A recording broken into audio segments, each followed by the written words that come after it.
Good evening dear student. आज thumbnail देख के आप लोगों को पता ही चल गया होगा कि आज कहानी बताने जा रहे हैं अपने फेवरेट और पूरे इंडिया के बच्चों के मामा के बारे में। चंदा मामा आपने तो सुना ही होगा, जो हम जिस लोगों को क्या कहते हैं उसको कहते हैं चंदा मामा के नाम से। फिर ऐसे दादी नानी से कहानियां सुनी होंगी। तो अब इतने सारे कहानियां तो सुनी होंगी और साथ में कहानियां सुनने के बाद में कुछ कवियों ने चंदा मामा के बारे में पता नहीं क्या क्या रचनाएं कर दी उसको लेकर के। तो जाहिर सी बात है, ऐसा सब होने पे तो यही मन करता है ना कि कौन है, कैसा है, कहाँ रहता है, ये सब जानने की तो इच्छा सबके मन में होगी। तो चलिए आज बात करते हैं मामा के बारे में कि क्या है। तो देखिए चैप्टर भी है आर अर्थ नेचुरल सैटेलाइट, जिसका नेम है, और इसे नेचुरल सैटेलाइट भी कहते हैं।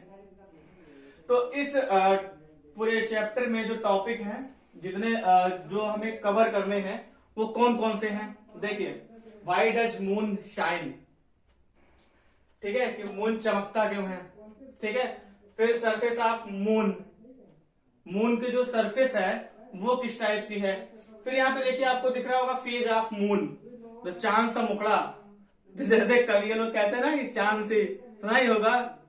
कुछ कवियों ने जो रचनाएं की है, कहा गया है चांद से महबूबा हो। तो कम से कम पता तो कर लीजिए कि इमेजिनेशन और रियलिटी में फेज ऑफ मून है, दिखता कैसा है। फिर there is no life on the moon, moon पे लाइफ क्यों नहीं है, इसके बारे में भी जानेंगे कि ऐसा क्या क्या नहीं है वहां पे जो कि हम इंसान वहां पे नहीं रह सकते हैं। फिर फिफ्थ टॉपिक है लैंडिंग ऑफ द मून, और लैंडिंग कैसे मून पे हुई। Eclipse of the moon and the sun, और जैसे आप लोग देखते हैं सुनते हैं चंद्र ग्रहण और सूर्य ग्रहण के बारे में, लूनर इक्लिप्स, सोलर इक्लिप्स के बारे में बहुत ज्यादा माइथोलॉजिकल भी कुछ इससे जुड़े हुए हैं, ठीक है। तो इसके बारे में जानेंगे कि कब चंद्र ग्रहण लगता है, कब सूर्य ग्रहण लगता है और क्यों लगता है, इसके पीछे का रीजन क्या है, क्या ऐसा होता है जो ये सब होता है, ठीक है। फिर हमारा सिक्स टॉपिक है, सेवन टॉपिक है the moon and the tides, moon और टाइड्स के बारे में। टाइड्स जो सुनामी आती है ना, वो उसका और मून का क्या रिलेशन है।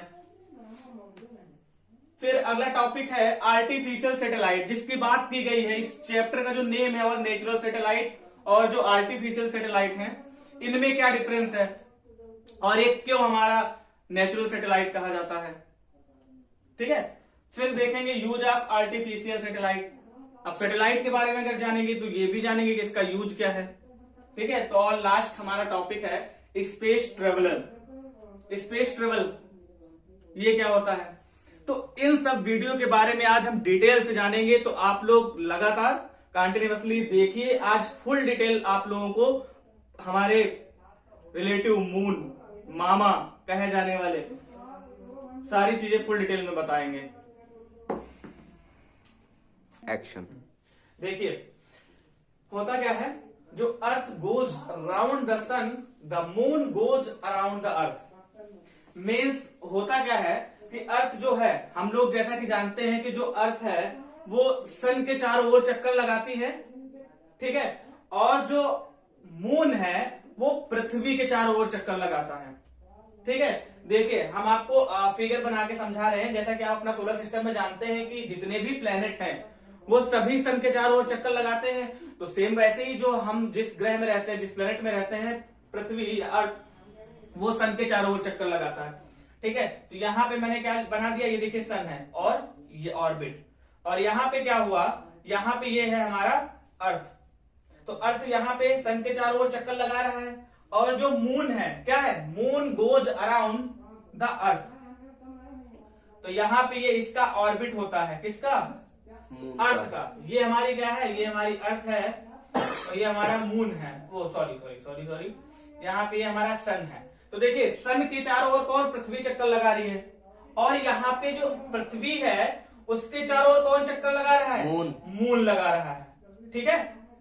Yes sir. तो वही कहने का मीन्स जो यहाँ पे लिखा है कि earth goes around the sun, the moon goes around the earth, और the moon is our closest neighbour, और जो मून है हमारा वो पड़ोसी है, ठीक है, वो हमारा पड़ोसी है स्पेस में, यानी कि अर्थ का पड़ोसी कौन है? Moon. The moon is earth natural satellite, और इसे क्या कहा जाता है? अर्थ का नेचुरल सैटेलाइट कहा जाता है। अब देखिए यहां पे ये चीज आप लोग समझ लीजिए कि सैटेलाइट होता क्या है। सैटेलाइट किसे कहते हैं? तो जो a natural satellite is an object which revolve around a planet.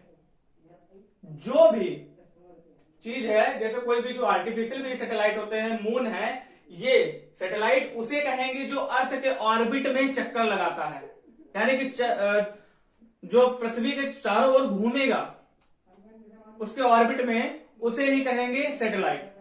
तो ये तो नेचर में बना हुआ है, ठीक है, तो इसीलिए इसको नेचुरल कहेंगे। ठीक है,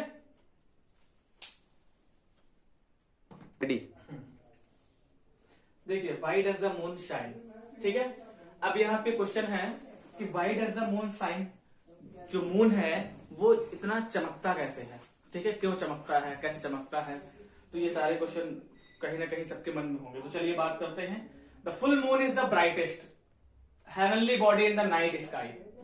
रात में सबसे ज्यादा चमकता कौन है? तारों के बीच में सबसे ज्यादा ब्राइटेस्ट जो हमें दिखता है वो कौन दिखता है? मून। पर क्या आपको पता है कि it does not have any light of its own, उसके खुद की कोई भी लाइट उसके पास नहीं है, यानी कि खुद ग्लो नहीं होता है। यस।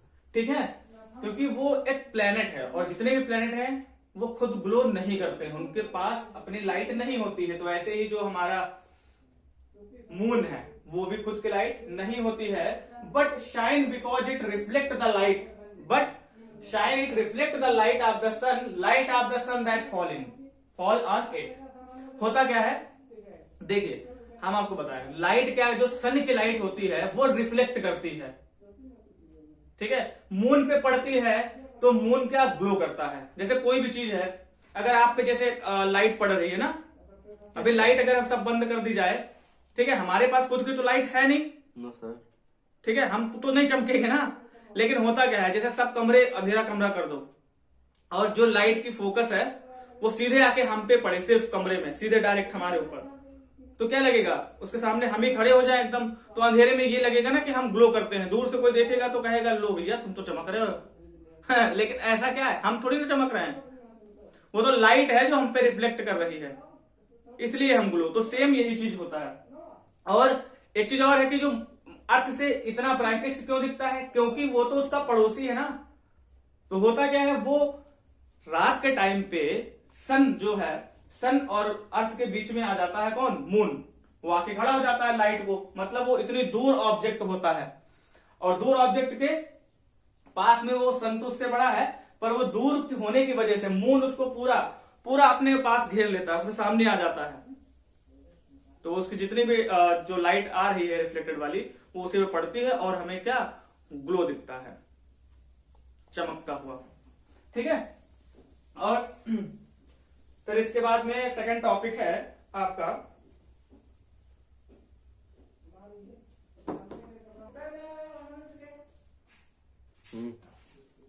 देखिए, आप पड़ोसी किसे कहते हैं? पड़ोसी उसे कहते हैं जो हमारे घर के पास में घर हो या फिर घर से 2-3 घर छोड़ के हो, उसको ही पड़ोसी बोलेंगे। लेकिन यहाँ पे जो अर्थ है, अर्थ और इस मून के बीच में जो डिस्टेंस है वो देखिए कितनी है, 3,88,400 किलोमीटर। यानी कि इतनी दूर होने के बाद भी वो क्या कहलाता है? पड़ोसी कहलाता है, कि हमारा ये क्या है, नेबर्स में है। जबकि अर्थ के कंपेयर अगर हम करें तो अर्थ अगर हमारा इतना है, ठीक है, तो मून हमारा कितना है, छोटा सा। मतलब इसके अकॉर्डिंग में इसकी जो साइज है वो भी एज ए कंपेयर्ड बहुत ज्यादा छोटा है और बहुत ज्यादा दूर भी है, फिर भी हमारा पड़ोसी है। तो ये क्या है, एक नेचुरल सैटेलाइट है। ठीक है, चलिए देखिए, अब अगला टॉपिक आपका इसी में है, the surface of the moon, कि मून कैसा दिखता है, यानी कि उसकी जो सरफेस है वो किस तरह की है। अच्छा, एक चीज आप लोगों को बता दें कि आप लोगों ने ये सुना होगा ना, लोग कहते हैं कि चांद सा मुखड़ा है तुम्हारा, है? Yes sir. चांद सा मुखड़ा है, मतलब चांद से प्यारे हो, मतलब ऐसी बहुत सारे लोग कमेंट करते हैं और फिर उनको सुन के हमें ऐसा लगता है ना, बहुत हम खुश हो जाते हैं। लेकिन दिखाते हैं रियलिटी और इमेजिनेशन में क्या अंतर है। जरा देखो यहाँ पे कि जो चांद है ना, उसकी सरफेस है कैसी। फिर जब कोई तुमसे कहेगा ना चांद सा मुखड़ा है, तो सोचना जरा वो क्या तुम्हारे बारे में कह रहा है। चलो देखो, the surface of the moon is rough. कैसी है? उसका जो सरफेस है वो एकदम रफ है। And uneven, it is made of great plains and huge mountain. वहां पे ग्रेट प्लेन्स भी हैं, ह्यूज बड़े बड़े से पहाड़ हैं। सरफेस उबड़ खाबड़ मान सकते हैं, उबड़ खाबड़, समझ रहे हो। There are big round hollow called craters on the moon. यानी कि बड़े बड़े गड्ढे हैं, हॉलो एकदम खाली टाइप में गड्ढे हैं, क्रेटर्स बड़े बड़े। और क्रेटर्स कहते भी उन्हें से, जो बिग राउंड हॉलो होते हैं उन्हें ही हम क्या कहते हैं? Craters of the moon. तो इस तरीके के, और वहां पे छोटे छोटे पत्थरों से जो बने हुए हैं रॉक पीस, जैसे पीस ऑफ रॉक। जो पीस ऑफ रॉक होता है, पीस ऑफ रॉक यानी कि पत्थर का जो टुकड़ा होता है, यस सर। उसे हम क्या कहते हैं? मेटेरॉइड्स कहते हैं। वो भी है मेटेरॉइड्स, वो भी वहां आपको मिलेंगे। Dash into the surface of the moon, the surface of the moon is covered with a dark grey dust. और उसका जो एटमॉस्फेयर है वो डार्क ग्रे डस्ट का है। जैसे यहां पे देखते हो बढ़िया नीले और व्हाइट ब्लू इस तरीके का बढ़िया सा एनवायरमेंट होता है ना, मतलब एटमॉस्फेयर होता है, सॉरी एटमॉस्फेयर होता है। लेकिन वहां का एटमॉस्फेयर कैसा है? अगर वहां के एटमॉस्फेयर की बात करें तो एकदम डार्क ग्रे धूल मिट्टी का बना हुआ है। यहाँ पे तो गाड़ी से निकल के मतलब तैयार होके कहीं जा रहे, थोड़ी धूल मिट्टी लगी तो सोचो देखो कितनी उलझन टाइप में होती है ना, आके तुरंत घर में फटाफट नहाते धुलते हैं। लेकिन वहां पे सोचो देखो डस्ट का ही एनवायरमेंट, मतलब एटमॉस्फेयर है पूरा डस्ट से भरा हुआ। तो देखो क्या हालत है मून की, ठीक है। जब एस्ट्रोनॉट वहां पे गए थे, जो हमारे एस्ट्रोनॉट हैं, वहां पे जब पहली बार गए, फिर वहां वापस आते समय उन्होंने उसको बताया उसके बारे में कि कैसा दिखता है, कैसी सरफेस है, क्या क्या सारी चीजें हैं। तो ये सब उन्होंने बताया, ठीक है।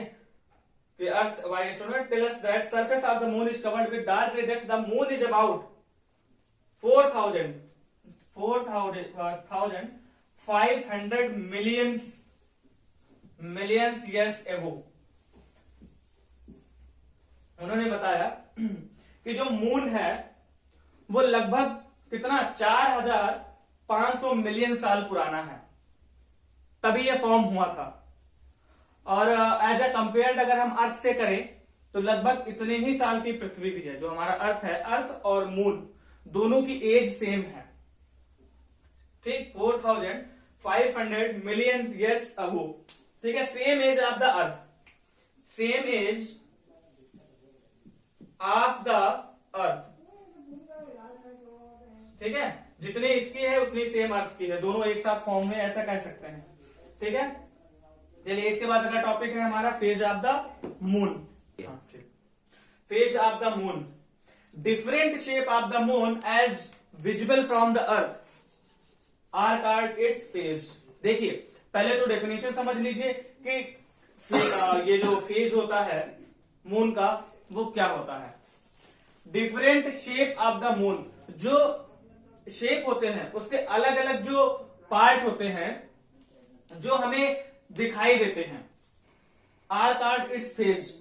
और यहां से माइथोलॉजिकल भी कई सारे इससे जुड़े हुए हैं हमारे हिंदू धर्म में। जैसे हिंदू क्या और भी कह ले तो मुस्लिम में लोग ईद मनाते हैं, हम लोग भी कई सारे अमावस्या है और ये पूर्णिमा है। तो इस जो मून का शेप होता है उसी पे डिपेंड करता है, उसी को देख के हम क्या करते हैं, बताते हैं कि क्या कब आने वाला है। कई सारे फेस्टिवल उसी पे बेस हैं जो फेज ऑफ द मून है, ठीक है। फेस्टिवल भी होते हैं जो फेज पे डिपेंड करते हैं, फेस्टिवल है और कई सारी चीजें हैं, तो ये भी सब इसी पे डिपेंड करते हैं। तो ठीक है, डेफिनेशन आप लोगों को समझ में आ गई कि different shape of the moon as visible from the earth, जो कि अर्थ से हमें डिफरेंट डिफरेंट तरह से मून का जो साइज शेप दिखता है उसी को हम फेज कहते हैं।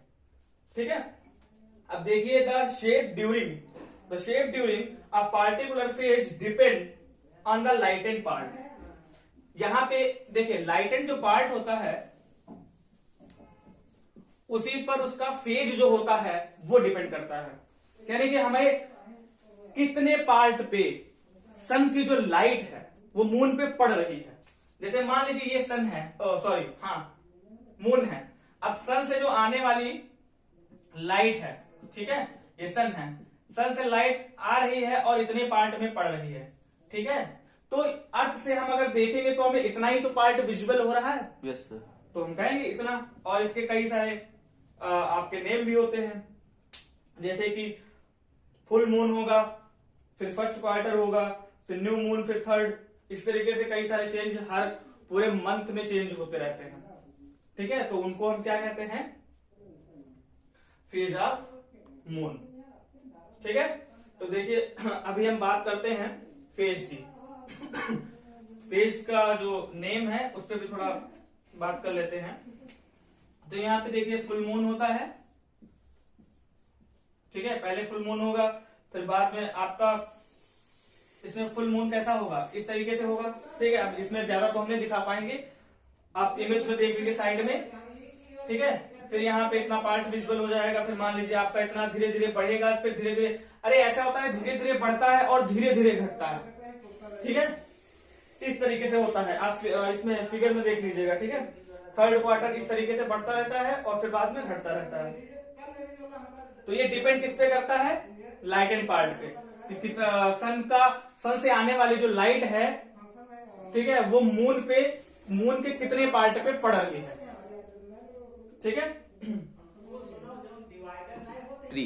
देखिए there is no life on the moon. अब ये देखेंगे कि जो हमारा मून है उस पर लाइफ क्यों नहीं पॉसिबल है, इंसान वहां पे क्यों नहीं रह सकते हैं। तो एक काम करिए, आप लोग ऐसा सोचिए कि यहाँ पे ऐसा क्या है जो हम लोग एग्जिस्ट हो रहे हैं, हम लोग यहाँ पे अर्थ पे रह पा रहे हैं, तो इसका अपोजिट ही वहां पे होगा। वैसी सिचुएशन होगी जैसे कि यहाँ पे है और वहां पे यही चीजें वहां पे नहीं है, तभी लाइफ एग्जिस्ट नहीं करती है। तो देखिए there is no water no air on the moon, तो so no can life exist there. The moon's gravity is 1/6 of the earth. अब यहाँ पे देखिए, ये तो आप लोग समझ ही गए होंगे कि there is no water and no air on the moon, no can life exist there. फिर यहाँ पे लिखा हुआ है the moon's gravity is 1/6 of the earth, यानी कि वहां पे जो एज ए कंपेयर्ड अर्थ की जो ग्रेविटी है वहां पे 1/6 होगी मून पे। तो अब इस ग्रेविटी इतनी कम है तो उससे होगा क्या, ग्रेविटी की कम की वजह से, 1/6 पार्ट होने की वजह से वहां पे आसानी से चीजों को हम क्या कर सकते हैं, पुल कर सकते हैं, आसानी से चीजों को हम इजिली लिफ्ट कर सकते हैं, उठा सकते हैं ऑब्जेक्ट को। Too heavy for you lift on earth, यानी कि यहां पे जो चीजें बहुत भारी हैं जिसको हम नहीं उठा सकते हैं वहां पे हम उठा सकते हैं। यानी कि अगर कोई बड़ी चीज ऐसी है जो नहीं उठा पा रहे हो तो कोई बात नहीं, सोच लो, सोचने में क्या जाता है कि यहां नहीं उठा पा रहे वहां तो हम उठा ही लेंगे। ठीक है, तो वहां पे हम यहां से भारी चीजें जो जहां नहीं उठा पाते हैं वहां आराम से उठा सकते हैं। ठीक है, ग्रेविटी की वजह से। Yes sir. अब ग्रेविटी क्या है ये आप लोगों को शायद पता हो, अगर नहीं पता है तो हम इस पे भी वीडियो बना देंगे ग्रेविटी पे। ठीक है, there is no layer atmosphere surrounding the moon surface. और मैंने आपको पहले ही बताया था कि मून पे कोई एटमॉस्फेयर नहीं है, तो एटमॉस्फेयर ना होने की वजह से होगा क्या।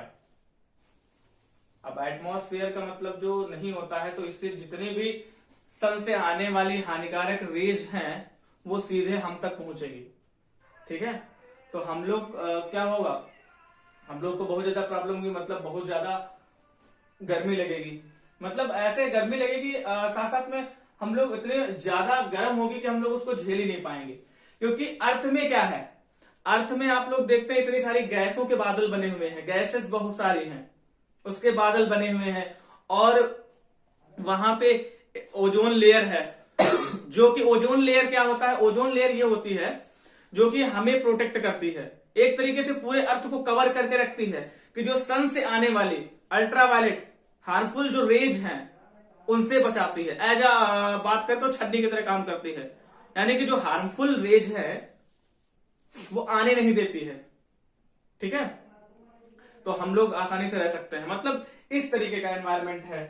और वहां पे ऐसा एनवायरनमेंट, ऐसी एटमॉस्फेयर नहीं है, तो इस वजह से हम वहां नहीं रह सकते। कोई प्रोटेक्शन लेयर ही नहीं है, प्रोटेक्शन लेयर ना होने की वजह से उस पर हम नहीं रह सकते। तो कई सारे रीजन है, प्रोटेक्शन लेयर भी नहीं है। अगर हम बात करें तो प्रोटेक्शन लेयर है नहीं है, तो आप लोगों को बताया क्या क्या फेस करना पड़ेगा। तो एक्सट्रीमली हॉट हो जाता है।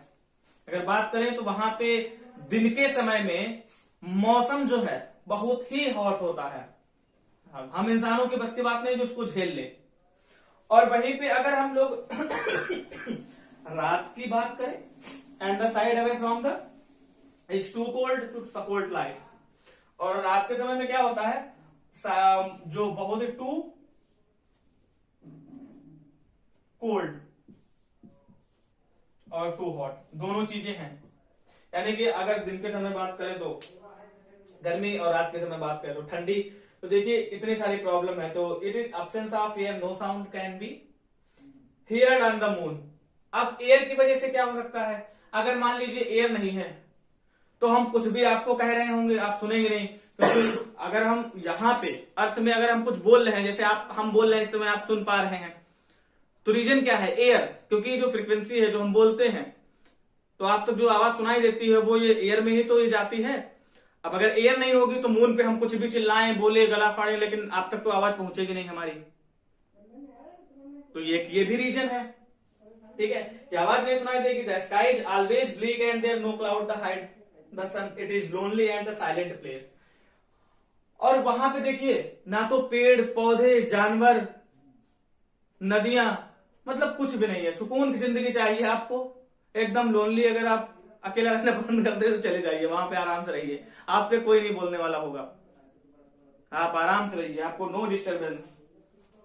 ठीक है, कोई बातचीत नहीं करने वाला होगा, एकदम साइलेंट प्लेस है, without any element, any animals, planets और लेक, कुछ भी नहीं है। The earth is surrounded by a layer of the atmosphere which absorb a part of the strong heat of the sun. ठीक है, and allow only a part to reach the earth during day. At night it does not allow the heat of the earth escape. ठीक है, the atmosphere protect us from dangerous radiation and matters. जैसे कि आप जानते हैं कि जो दिन के समय अर्थ पे हार्मफुल जो रेज आने के लिए वो रोक लेता है, ओजोन लेयर जो एटमॉस्फेयर होता है। ठीक है, तो यही यानी कि वो हार्मफुल रेज आने नहीं देता है, और रात के समय में वो जो हीटनेस बनी हुई है पृथ्वी में वो बाहर निकलने भी नहीं देता है। तो इससे क्या होता है, टेम्परेचर मेंटेन रहता है हम लोगों के रहने के लिए। ठीक है, तो देखिए वहां से यहाँ पे कितना डिफरेंस है। तो ये सारी चीजें हैं जो कि अर्थ पे पॉसिबल है, मून पे इम्पॉसिबल है, नहीं रह सकते हैं हम। ठीक है, the atmosphere protect us from the danger radiation and matters which would otherwise have fallen on the earth. देखिए लैंडिंग ऑफ द मून। अब देखिए लैंडिंग ऑफ द मून, तो सबसे पहले बात है आपकी 21 जुलाई 1969 की, जब अमेरिकन स्पेस क्राफ्ट अपोलो 11, ठीक है, उसका नेम क्या था, अपोलो 11, लैंड हुआ था मून पे। कब, 21 जुलाई 1969। और कौन कौन गया था, नील आर्मस्ट्रॉन्ग, एडविन एल्ड्रिन, और थर्ड मेंबर थे माइकल कॉलिंस। ठीक है, ये लोग क्या मून पे सबसे पहले लैंडिंग किए थे, और पीछे से सबसे पहले नील आर्मस्ट्रॉन्ग, फिर उसके पीछे से एडविन एल्ड्रिन गए थे, और थर्ड जो थे एस्ट्रोनॉट माइकल कॉलिंस की जय बोले Lakshman, touch with the earth, और ये रिमाइंड स्पेस क्राफ्ट में ही थे और अर्थ से टच में थे। ठीक है, उसी में थे, मतलब वो देख रहे थे, मतलब कोई एक देखने वाला भी तो होना चाहिए। अनजान जगह पे अगर आप लोग जाओगे तो सबके सब थोड़ी ना छोड़ के चले जाओगे। जैसे सपोज दैट आप मान लीजिए कि आप अपने अगर कहीं पे पास के मार्केट में या कहीं पे ऐसी जगह पे गए हैं, किसी कहीं रिलेशन में या कहीं जानने वाला है, तो क्या करते हैं, शादी बाइक से गए हैं, ठीक है, बाइक से गए तो आप वहां उसके घर पे क्या करेंगे, जैसे मतलब बाइक खड़ी की चाबी घुमाया, ठीक है, लॉक किया, बढ़िया आराम से आप वहां बैठे हुए हैं। लेकिन अब मान लीजिए कहीं आप अनजान जगह पे गए जहां कोई नहीं जानने वाला है, कहीं पर भी 2-3 लोग जैसे जाते हैं, आप लोग घूमने गए या कहीं पे बड़ी दूर निकल गए, ठीक है, सुनसान एरिया है, कोई नहीं जानता है वहां पे, तो आप लोग क्या करते हैं, ये कहते हैं ना कि ऐसा है 2 लोग घूम के आते हैं और आप लोग बाइक के पास ही रहें, क्योंकि यहाँ पे तो हमें कोई जानने वाला नहीं है और यहाँ पे पता नहीं कैसा क्या हो, तो एक लोग ऐसा करो कि उसमें देखते रहो वहां से बैठ के, ठीक है, उसी के पास रहो। तो सेम सिचुएशन यहाँ भी थी, 2 लोग क्या, नील आर्मस्ट्रांग और एडविन एल्ड्रिन उसकी सरफेस पे गए चल के, और थर्ड मेंबर जो थे एस्ट्रोनॉट माइकल कॉलिंस, वो अर्थ के टच में, ठीक है, उसी स्पेस क्राफ्ट में जिससे गए थे उसमें बैठे हुए थे, ठीक है, circle of the moon and keep touch with the earth, ठीक है। तो आपका आधे से ज्यादा आधा टॉपिक जो आपका था वो कवर हो गया है। सो डियर स्टूडेंट, अगर आपको वीडियो अच्छा लगा हो तो आप लोग लाइक करिए, कमेंट करिए, और कोई भी अगर इसमें कोई चीज समझ में ना आई हो तो आप लोग कमेंट में पूछ सकते हैं। Thank you.